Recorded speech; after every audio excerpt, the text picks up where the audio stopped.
What's going on, YouTube? Welcome back to From the Top Rope with Andrew Crawford. I'm your boy Andrew Crawford, not the GOAT, but I look like a GOAT. Close enough, am I right?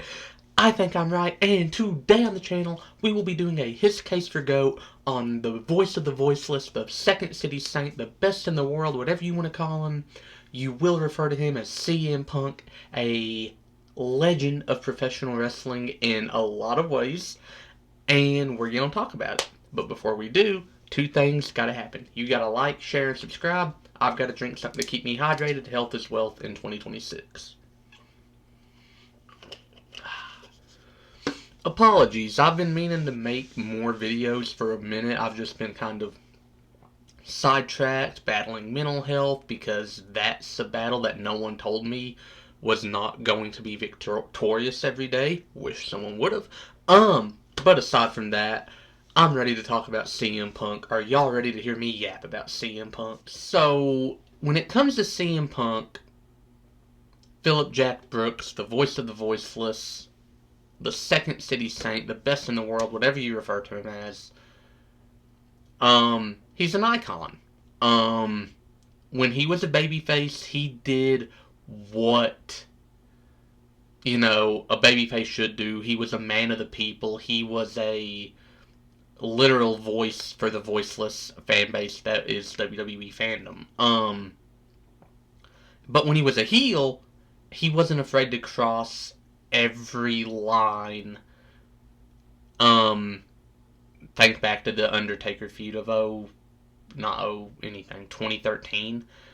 Um, Punk's great. He was so good in that feud. He made us think that he genuinely did not care at all about Paul Bearer, when the truth of the matter is, I don't think anyone would have been more okay with using Paul Bearer's death in that storyline than Paul Bearer himself.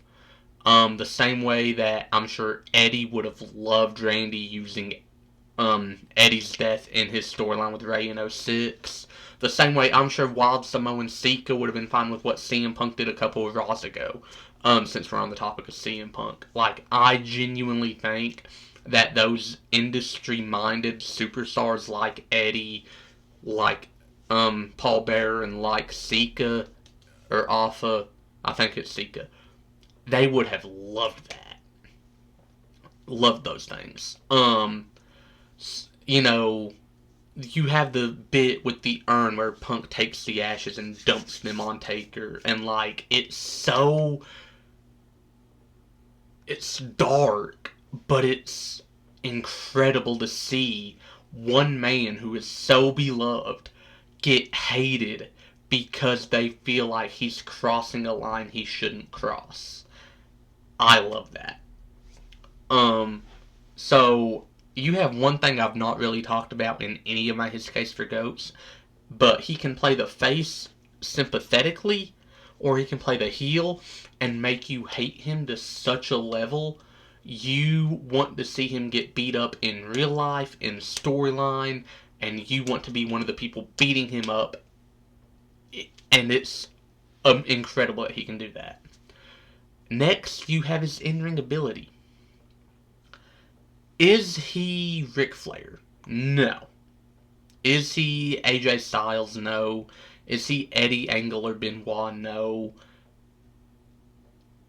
But he is on a very elite in-ring level that not many superstars throughout the course of their career hit.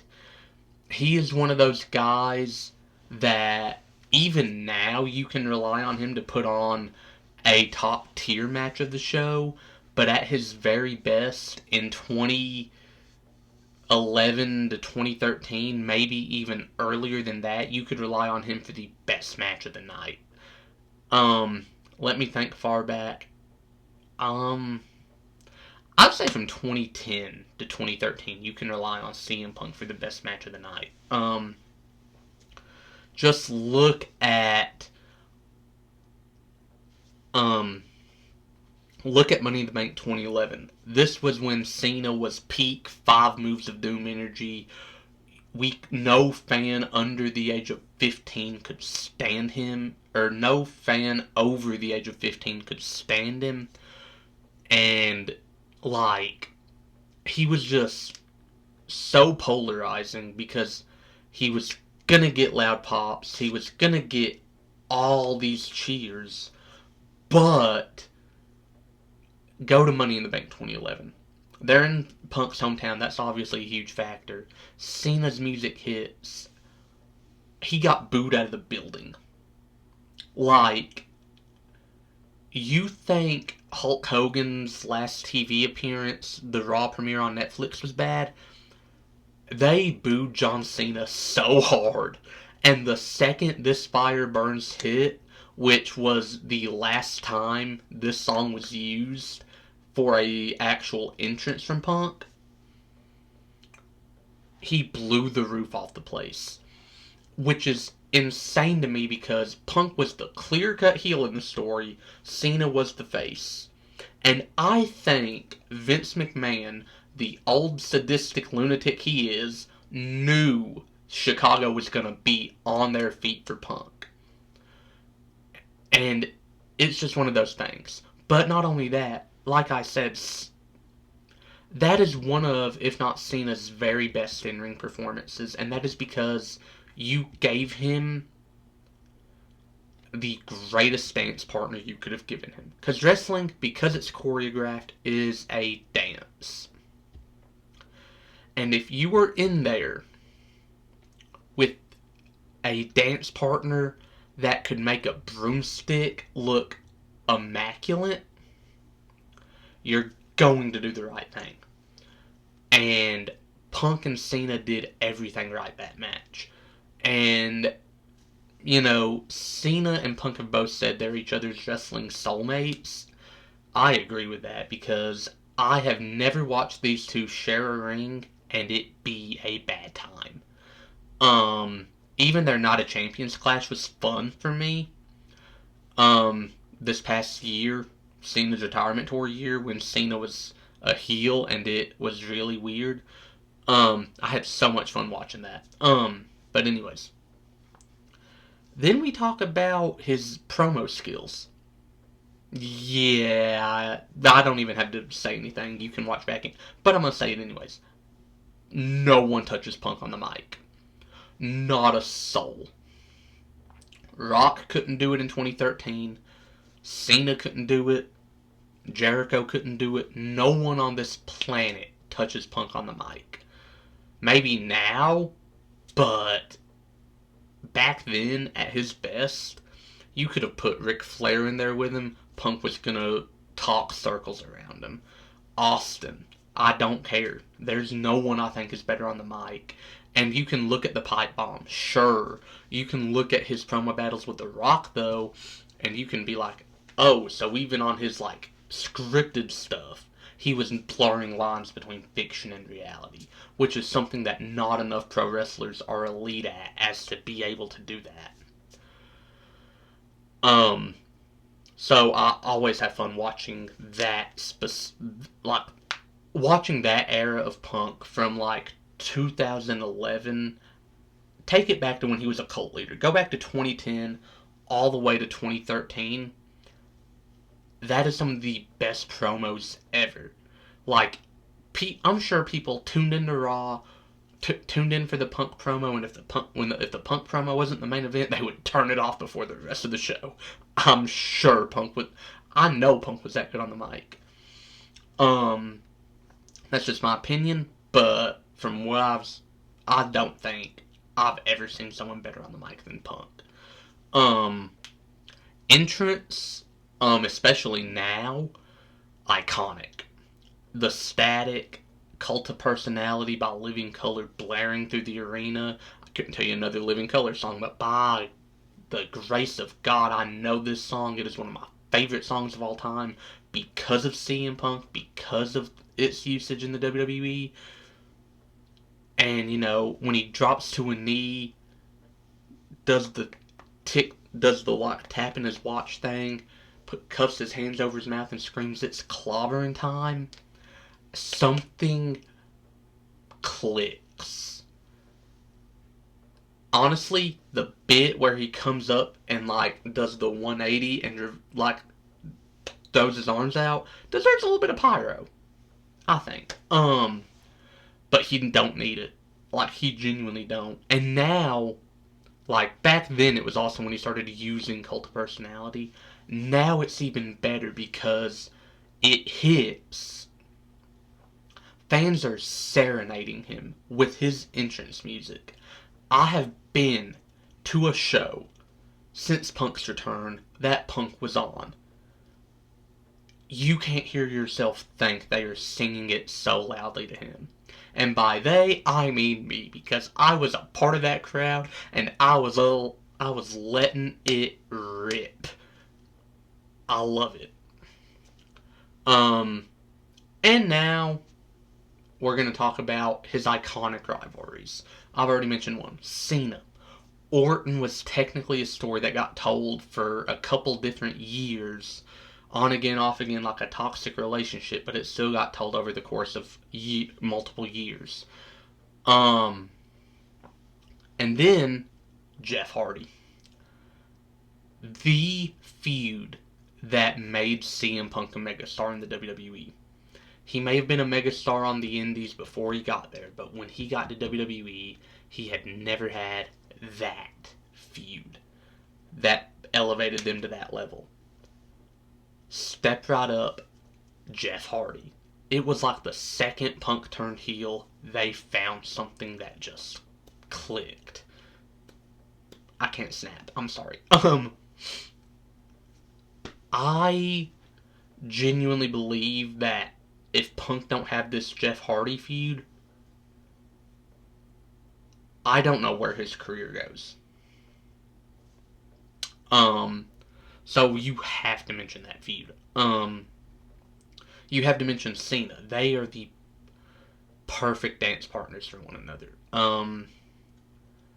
You know, and especially the fact that both of them are goats on the mic. Cena is probably like fourth place minimum. Punk is number one. You get these two in the ring on the mic, and it is elite levels of promo battles. Honestly, Cena's probably above The Rock instead of below him for the sheer fact I don't need my promos on my wrist. I love that promo. I had to throw that in there. But I should have done that in there when I was talking about Cena. But anyways, Punk is one of those guys that he's had the iconic Seth Rollins, Drew McIntyre. That Drew McIntyre feud of 2024 culminating with a top 3 Hell in a Cell match ever. End of an Era is number 1. End of an Era will always be my number 1 Hell in a Cell match. I do not care.